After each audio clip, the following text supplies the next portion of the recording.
This was once a quiet English suburb. Now there are 4 immigrant children to every English child at school here. How does the Methodist Church relate to Southall? There are dozens of central halls throughout Britain, most of them built at the turn of the century to preach to the masses. But times have changed. What is the role of the city mission today? As migration to our towns continues, how can small village communities survive? And how can they continue to support both church and chapel? Where is the church in industry? Is the industrial chaplain an effective instrument of mission, or simply an embarrassment tolerated by management and workforce alike? For decades, the church has been at its strongest in the prosperous middle-class suburbs. But does it make any real use of the wealth and talent available there? Are the soup kitchens in our city slums just a patronising gesture of a few do-gooders? Or are they really the last hope for broken and homeless men? For both church and people, a new town is a chance to begin again. But how does the church face this challenge? To answer these questions, the Methodist Church invited Amelia Rokotuivuna, a Fijian Christian, to visit this country. She was given freedom to investigate and report on what the church is doing in Britain today. The content of this film is entirely Amelia's choice, and is, in effect, her view.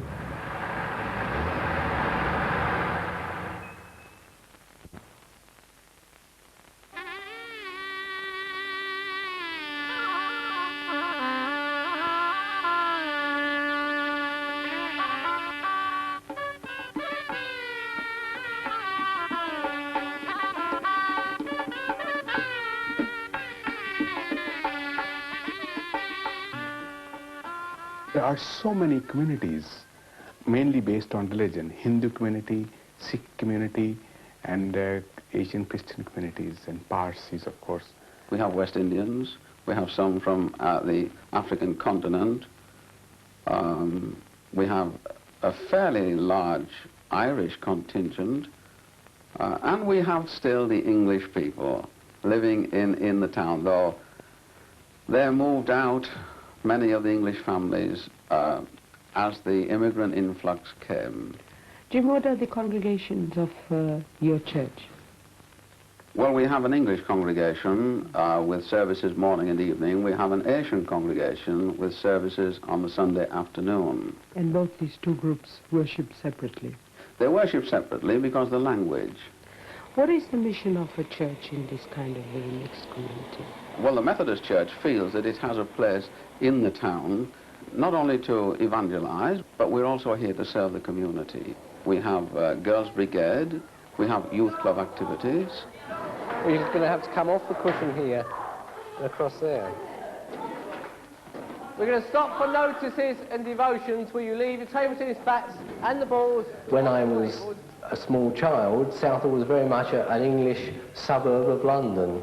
I've seen the complete change from being an English town to a very much multiracial situation here. Love one another. May seem strange. I wonder if you love the person who's sitting next to you now as much as you love yourself. The answer is no, isn't it? We have Sunday school and Sunday worship. Outside of that, we do encourage and serve the community with an advice bureau, a legal advice bureau. We bring in lawyers to help people. Yeah. We get a very large spread of cases, but perhaps the majority fall into the area of housing, social security with a certain amount of matrimonial problems, and a scattering of the usual consumer problems. Why do you do this voluntary work? Because we thought originally, 5 or 6 years ago when we started, that there was perhaps a need for free legal advice, that people weren't getting the advice that they needed to survive in a fairly complicated world. And the fact that we're still getting 20 people who find their way here every Monday evening, winter and summer, probably shows that we were about right. People do need it. What would be the main thing you look at in this kind of ministry? Main thing is to bring a sort of understanding with people of other faiths and Christians. You know, Christians who are here, native Christians, they have never perhaps lived with people of other faiths. And this is the first time. And in order to understand them, one has to understand their beliefs. Some of the bits we learned where they thought as long as they went and washed in the Ganges, they wouldn't have to be reincarnated again. Well, I mean, I wouldn't accept that any more than I would learn. Every Tuesday for 3 months there were courses on world religion, Islam, Sikhism and Hinduism, and there were different speakers who came, and then there was a discussion group. Religion must teach man respect for each other, which it has failed. Whether it is Hinduism, look at Christianity in Africa, in Brazil. Vincent, to take us on a different tack, how do people in Southall react to the political activities of the National Front? National Front, actually, this is a problem of the white community. And colored people, feel threatened about it. Well, now I'm totally against the National Front and all that it stands for. And if ever they wanted to do a march in Southall, I'm afraid, together with the other churches, we would just have to do something. What we would do, whether we'd do a counter-demonstration, I don't know. But we're solidly against it in Southall. We're a town where there's harmony in a sense of closeness. In fact, I worked in Skipton before I came here, and I found that Skipton, and Skipton, please forgive me for saying this, but there was divisions in Skipton in the classes of people who were there that I don't find here. I find a kind of harmony in Southall. How do you feel about integrating the two congregations? Well, actually, I thought that when I came, I understood from the Home Mission Department when I was brought here that my job with Vincent was to integrate and make worship a united worship, that we I don't know, that they became part of the English church setup. I hadn't been here very long before I had to change my whole concept of this business of integration. I realized it was much more difficult a thing than it appeared on the surface. Why do you go to the Methodist King's Hall Church? The first place why I go to that church, because the service in my language, you see. And you enjoy that? Best thing. Yeah. And secondly, my wife is belong to that church. Do you think it is a very good idea that the two congregations stay apart? That you continue to worship in Urdu? Yes, I think it's nice if we have in our own language, because I think personally, because I understand more in Urdu instead of English, and especially I want my children to know the way we do our worship in our language. At first I thought, now the English people are going to object to the Asians coming in and taking over. But I found it was mutual. The Asian people said, but look, our language is important to us in worship. We cannot worship in English because it's not our mother language, it's not our own language. And I said, yes, but I mean, say, you speak English, you go to work and in the factories and offices and you speak English. They said, yes, but worship. You give your whole self to worship. You cannot worship in a language that you do not fully understand. When do you think the two congregations of the Methodist Church of Southall would integrate? I think it'll be at least 10 more years. But when children grow up and they go to Sunday school and all there, the process has already begun. And the second generation will integrate very well.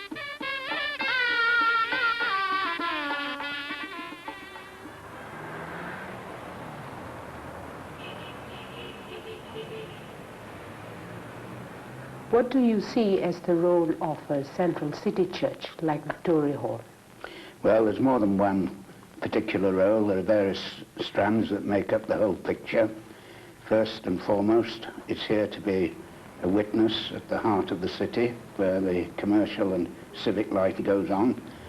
And secondly, it's an evangelistic outreach meant for people who won't go to local suburban churches very often, and they like the anonymity of a big crowd such as we have in places like this. The third strand is the opportunity it gives you, backed by a large congregation, to get into the areas of the city life where the decisions are made, which no suburban minister gets.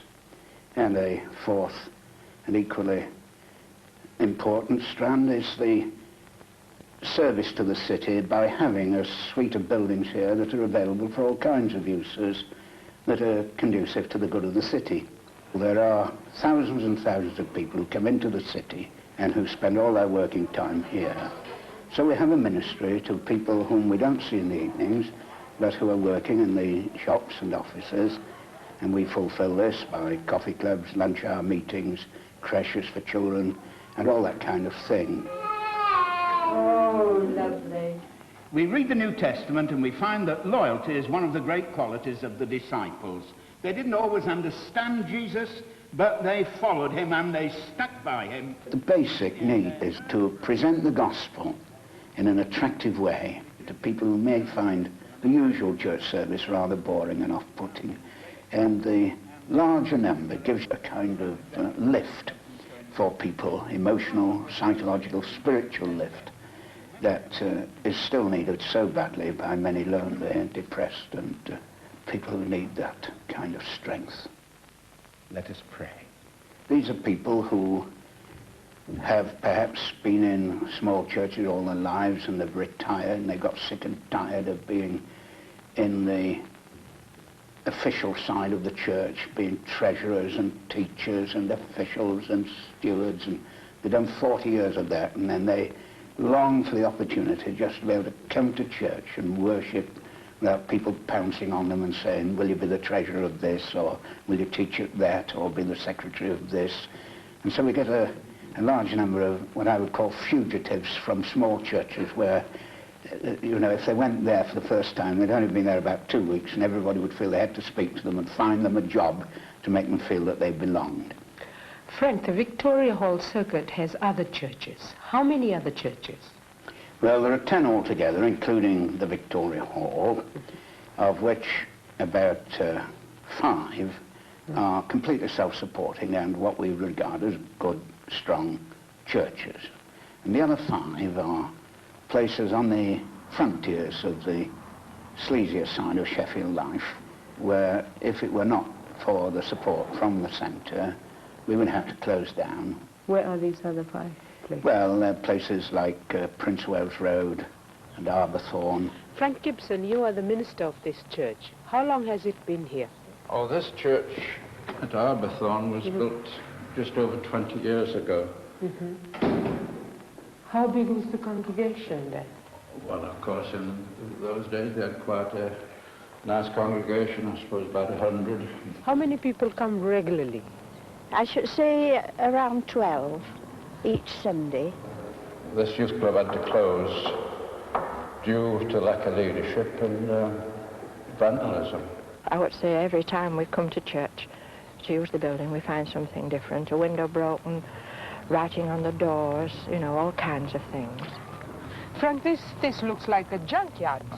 Well, it is a junkyard. It's a very sad thing to see, all this debris about. How would you feel if it was suggested that you close this church and move to another church?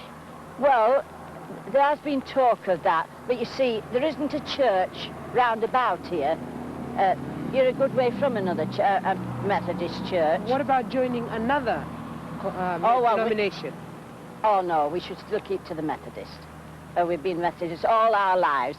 My daughter's a local preacher, and my hubby was a local preacher, and my grandfather was a local... I regard them as something like the old frontier forts in these cowboy and Indian films that you see, where few folk are out there on the edge of things trying to hold the fort for Christ and the church.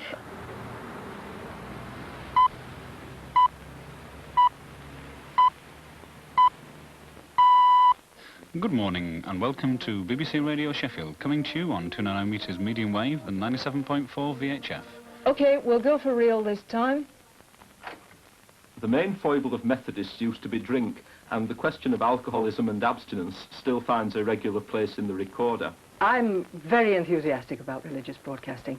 I've been in it 7 years, and I see it doing all the things that the churches ought to do but can't do in their own premises. People who won't come to church will invite religious broadcasters into their own homes. I'm going into thousands of homes every Sunday morning, and people are glad to hear me because they think of local broadcasters as one of the family. And so I can get into a home where the minister would not be welcome, and the home of people who would not be seen dead going into a church. David Steele gives a strong moral lead in this week's Recorder, where he warns us not to be deceived by public... You see, ministers can get involved in local broadcasting. Ministers ought to be getting involved in local broadcasting because that's where people are. That's where the people are who are listening to them. We can talk to the community can talk to us. All the churches can send us details of what they're doing, and we can make these known to a very much wider public than they can do themselves. I mean, the whole thing's just one big community involvement, and this is where local radio scores.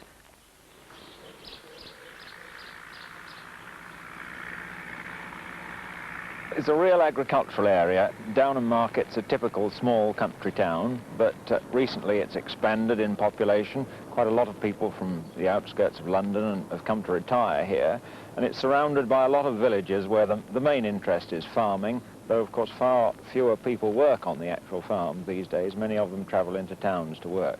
In the main, the labour force on the land has reduced from 1 man to about 25 acres just after the last war, to now it's about 1 man on 200 acres. There are 20 churches altogether, centring around Downham Market, in an area 20 miles roughly from north to south, and 12 miles east to west, the furthest points. Are there much differences between the church? Yes, we have a large church here at the centre and a number of quite small churches. I mean by that, membership of under 10. Bichemwell is one of the churches you look after. Yes. What is the history of Bichemwell? Well, it was built here about 1892, as you can see, right on the very edge of the village. Yeah. And I think probably the reason for this is that, as is the case with many village chapels, when they had authority to build nonconformist chapels, the squire did not like them to be in close association with the parish church, and so he often gave them a patch of land as far away from the village centre as he could. I think Bichemwell Chapel is roughly a mile from the village and probably nearly half a mile from the nearest house. That must make it very difficult for people, for the members of the congregation to come to church. How do they manage? One of the members here has a car. 5 or 6 of the normal congregation live about 2.5 miles away, and she makes a double journey every Sunday to bring them to the service, to take them back afterwards. For they have no transport, and I think 3 of them are over 70 anyway.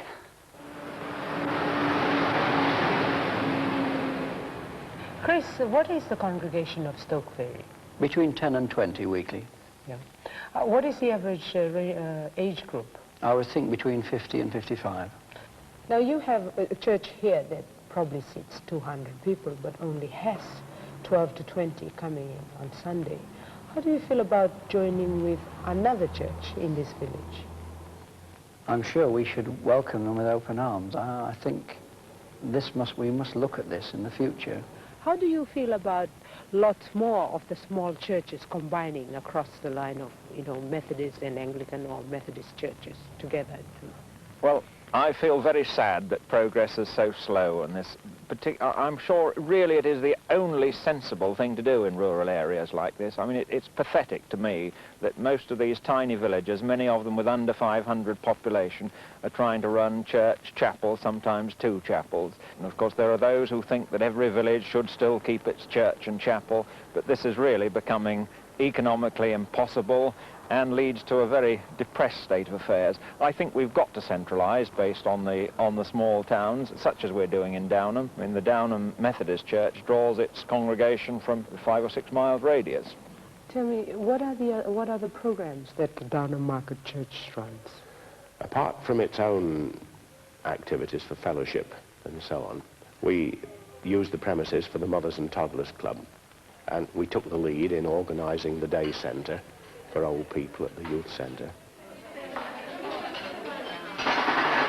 Oh yes, it's very nice. You see different people, because where we live there's nobody around us, only the farms.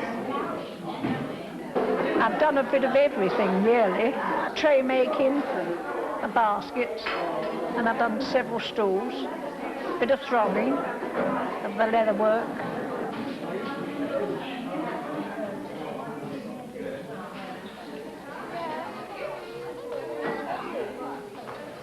Joan, is there a need of this type of program also in the rural area? Yes, there's a great need in this area. A lot of mothers living in country districts which have no play facilities for their children. Very few children live anywhere near them. They're unable to find any playmates. And also the mothers need to meet others to discuss problems about their children, and also generally just to socialise. I think really to run an effective church today with any sort of sense of mission at all, where you want to do Sunday school work, youth work and any outreach at all, you must be based on over 100 members and preferably over 200.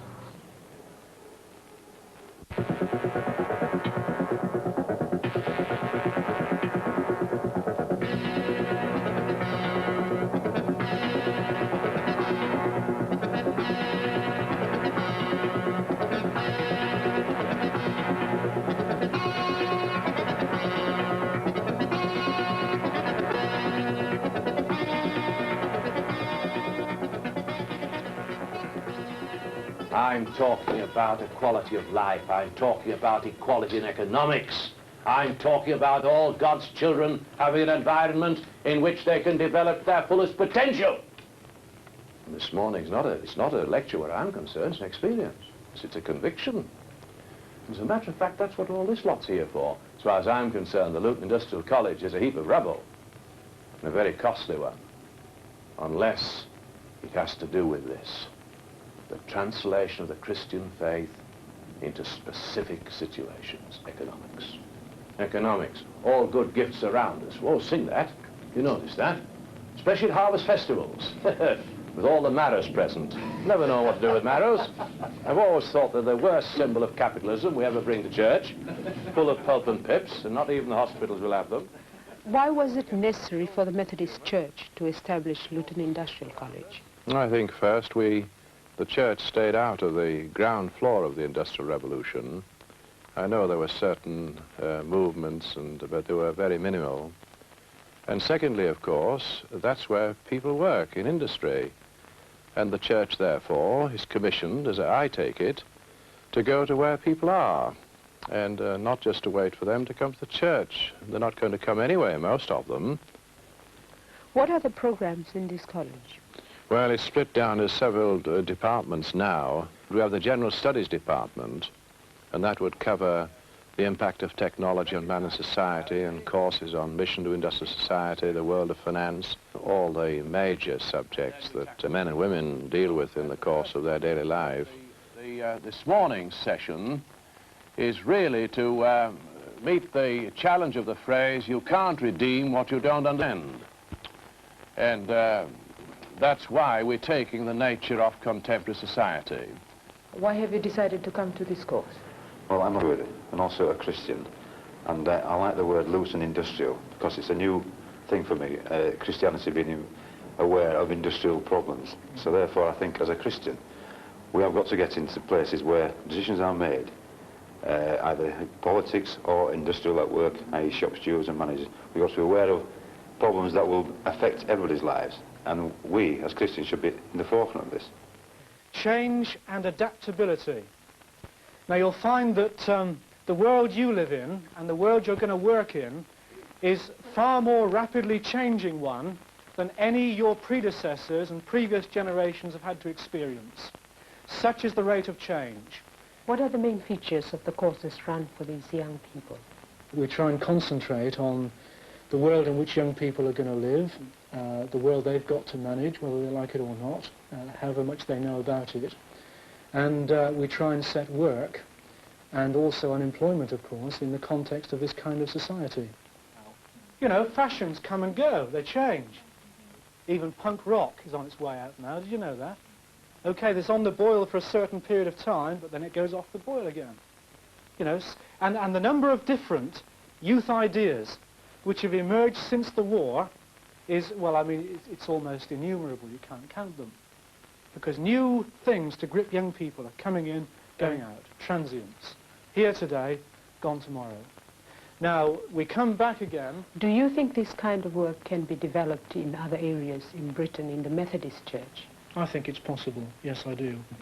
In the church there is the kind of expertise in terms of its lay force who could offer the kind of advice and help and understanding to young people which could help them with the transition from school to work. I suppose to some extent one has the problem to overcome of many people within the church who see Sunday and Monday as two totally separate facets of life. Work and worship are totally different, and therefore preparing young people for work or unemployment or standing by them in unemployment is not necessarily the kind of thing they relate to Christian mission. On top of the youth department, we have the chaplains department, the industrial chaplains department, with its own council of 170 industrial chaplains. We train them here at the college and coordinate their work. What actually do you do as an industrial chaplain? Most of my time is spent just walking round the factories, meeting people for a friendly wave or just a moment's chat, a conversation and a hello. Helps people to realise that the church is interested in them where they are. Looking a bit slack at the moment, not much on. Not coming to join the retired employees at the sports centre. Is that tonight? That's on tonight, yeah.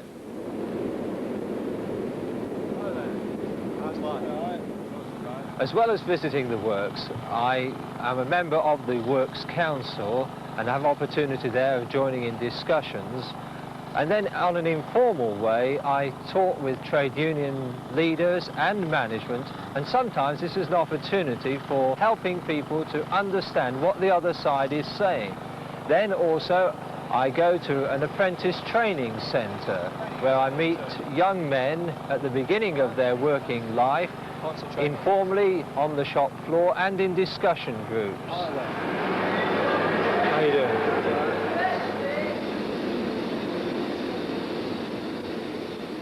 When you go to a factory, I think first they look at it suspiciously, and there are three questions that sums it all up. One, who sent you, mister, the boss of the government? Two, how much you're getting for it? And thirdly, I want the church to answer. It's this: mister, we've been here a long time. Why have you just found us?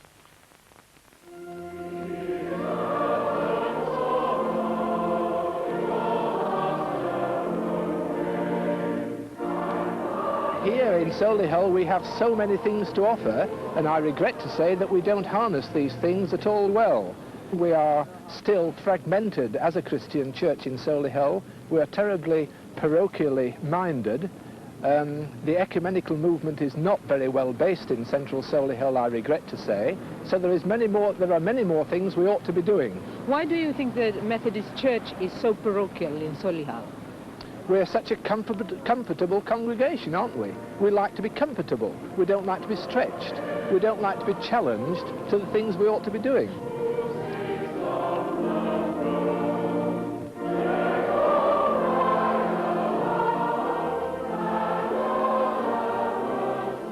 What do you think is the mission of a church like Solihull that has in its congregation mostly businessmen, executive? Well, I would think that it is our task to help people to handle success and wealth and to share, as far as we're able, their responsibilities. It's very important that the church should go forward and meet the needs of the community in which it works. And this, you have a community where there are people who are very highly qualified and under very considerable strain. And therefore I think the Christian church has a message. Gordon Harris, in this age where most young people don't go to church, why do you go to church? Well, there are several reasons, really. I've been coming to church since I was very young, all my life, really. So there's part of its habit.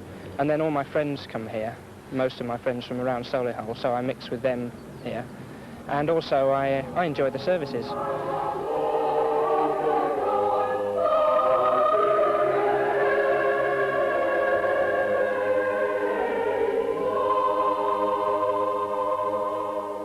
How do you feel about the church taking corporate action on political issues or social issues that are of importance? How do I feel about this? I myself am not a political person. I don't look in terms of that kind of action. So rarely do we get to grips with interpreting the Christian faith in the light of contemporary problems. There are so many things we ought to be doing and we do not do them. We ought to be thinking about, for example, changes in society. We ought to be thinking about justice and what justice means in international affairs. We should be thinking about pollution, the environment, natural resources.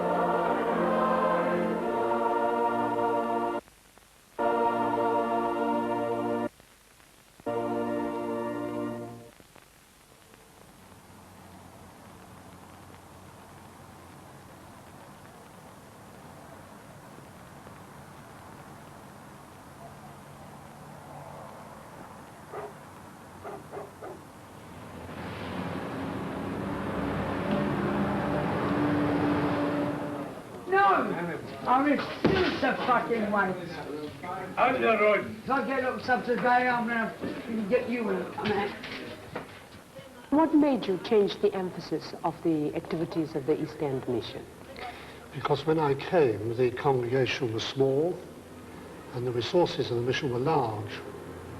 And I realized that traditional Methodist people just didn't live in an area like East London. So it was a question of making the resources of the mission realistic and meaningful to the people who live in the locality who needed those resources. There's a broad spectrum of programs, educational. We have a program for boys and girls from local schools who are having problems. No, listen, it's impossible to weigh the elephant. Go on, come on, try. Impossible. To weigh the elephant. No, listen to Rabia, you say it, Rabia. It's impossible to weigh the elephant. No, you're saying wave. Weigh the elephant. Weigh the elephant. No, listen, Rabia. To weigh the elephant. To weigh the elephant. Weigh the elephant. To weigh the elephant. Very good, that's right. Well, in this part of the East End, there's, over the last few years, there's been a great influx of Bengali immigrants settled mainly in this area.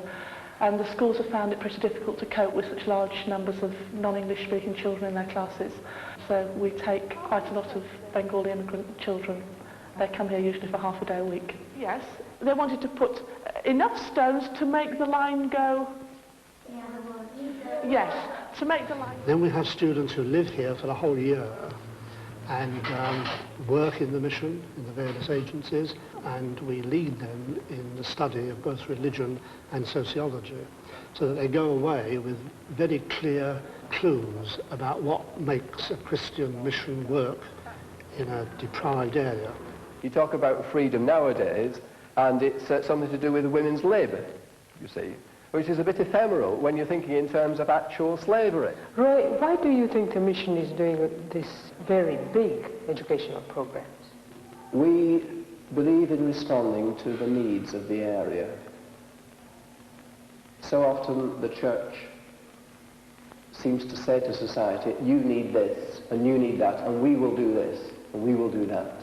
Whereas what we have tended to do here is to look at the society around us and to say, what do you need the church to do?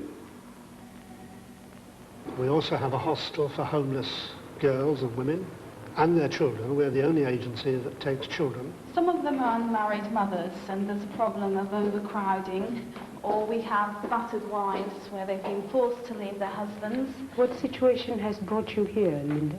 Well, I left my husband a couple of months ago because we didn't get on with his drinking, and I went to stay with my mum, but she'd only got a 2-bedroom.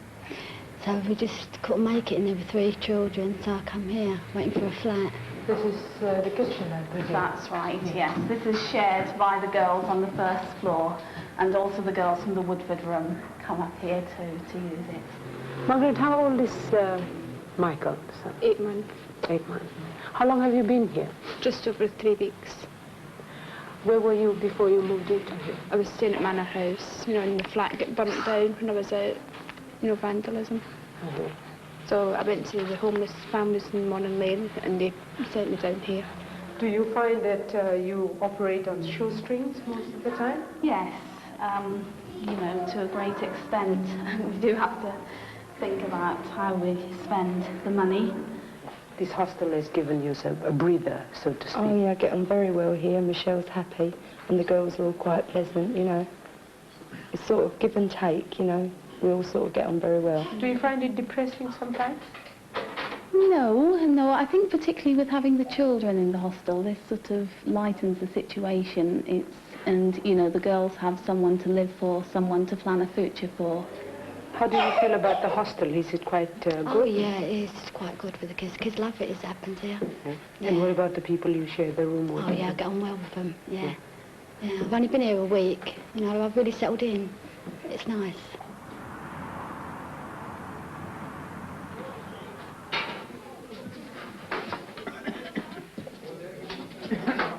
Here at St. George's, we have a general canteen, walk-in center for what are commonly referred to as down and outs or vagrant or homeless men, and some women.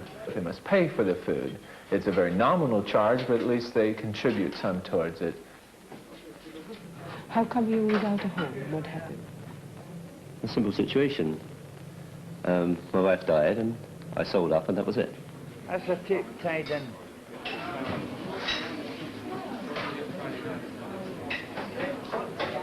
Some live on the embankment under 4 tons of cardboard, and some live at the Strand Palace, living, and some live in Fleet Street.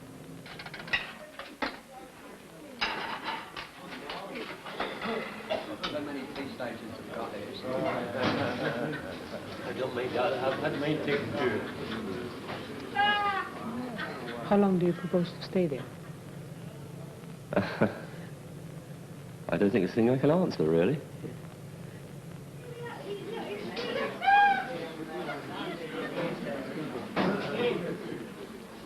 Ron, why have you decided to do this kind of programming, which could be well done by any social agency? Why should a church do it? Well, I don't think the social agencies can do it. They do have, of course, the welfare state and the whole blanket system of looking after people, but there are holes in this system and people fall through these holes, and it's the voluntary bodies who have the resources to cater for those problems. For example, TB alcoholics. The local council cannot, will not cater for those. They refuse to do so. And if we did not do it, we do it in conjunction with the local hospital, those men just would not be catered for at all, and they would be a health hazard in the community. Furthermore, I think that this is what the Christian gospel means. It's one thing to gather at an altar on a Sunday and to use a little bread and wine to demonstrate Christ's presence. It's another thing to demonstrate that and what it means, sacrifice and love, in the life of the community. If you can't do it with people whose bodies and minds are broken, twisted and torn, there's little point in doing it for a cosy little group who just meet every week. Hey, what are you about? What's this? We don't know what's happening here. Get out here, mate. Get out. What I'll give you this will. I'll take that and smash it out of your nut. Shut up, Bernie. It's personally threatening sometimes. I've learned how to duck, but that's not a bother, really. Maybe when you were in the other room, we explained it all. They all know. Rather than to wait for him coming to us. When we're going through a storm, we've got to turn to him and look for help and ask for the help that we need. As they did? Yes. Yes, I think that's right. I think that one thing about parables, I think, is that they're trying to communicate one point, There's basically. a kernel of truth. And if we can remember that point as a teaching method. Leslie, what is the layout of Washington Town? Basically, it's a structure of roads enclosing 18 villages, and the average population of the village is about 4,500. Eventually there will be a population in the new town of about 65 to 70,000 by natural growth around about 1990. The area we serve are two villages. There's one which bears the name Oxclose and another one Blackfell. Tell me the beginning of the ecumenical movement. How did it all begin? In Washington, it began with a desire on the part of the churches already here to see that in the entirely new part of the town, the churches should work together. And for that purpose, they met over a 2-year period to plan a scheme for Oxclose. In the original conversations, there were Church of England, Methodist, Congregationalists, Presbyterians, Baptists, and the Roman Catholics were in as observers. We are, in fact, now just 3 member churches here, Anglican, Methodist, and United Reformed. What we do, we take the established, accepted forms of worship of our denominations, and we use one of those forms of worship for a period of perhaps 3 or 4 months, and then we change to another one. Do you do other kinds of social activities in the worship area? We do. We have a great variety of things here because we're released from the normal pressures of having church organisations. We don't have any organisations of our own at all. No? No, I mean, we just have the Sunday school, the worship activities, and our house groups, the church committee. But apart from that, we have no other women's groups or men's groups or youth groups because we have a policy which is quite clearly to go out and join in with what the community is organising in those various areas of need socially.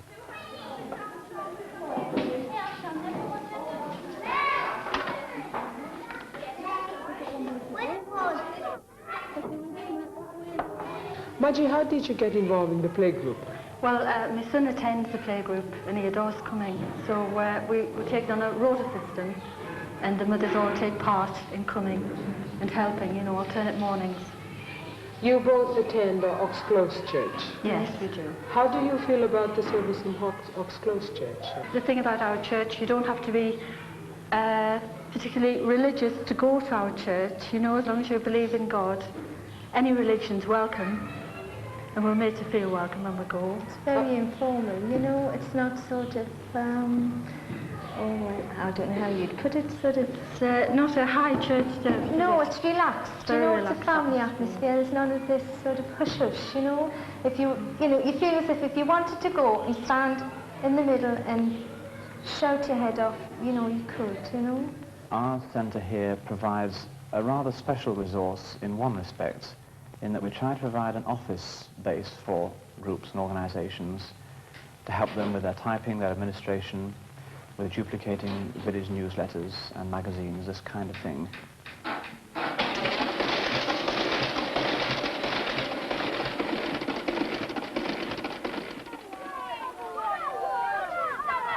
Which denomination are you? By trade, as it were, I'm Church of England.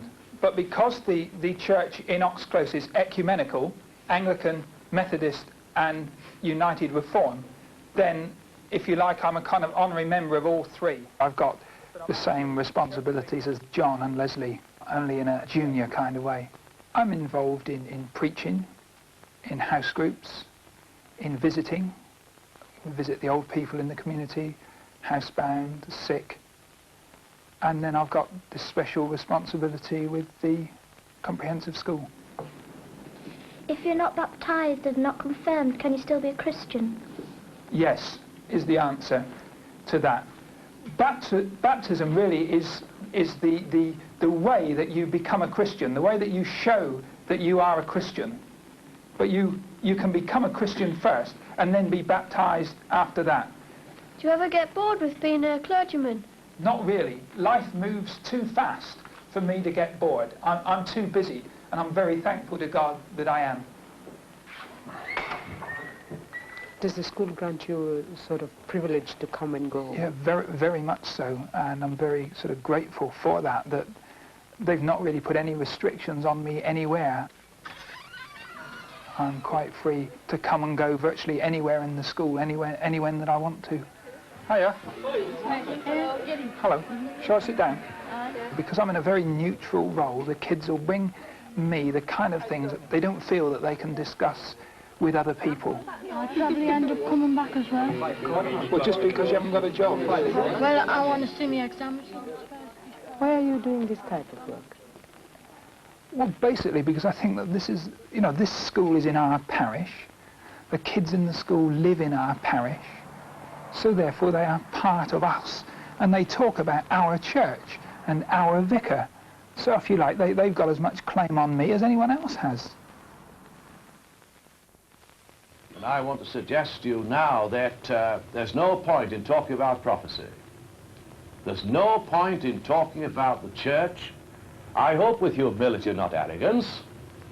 He's out to do at least one thing. What shall we do today to shape tomorrow? Now, I lose interest in any form of mission where that's not written in at the base of its strategy. What shall we do today to shape tomorrow?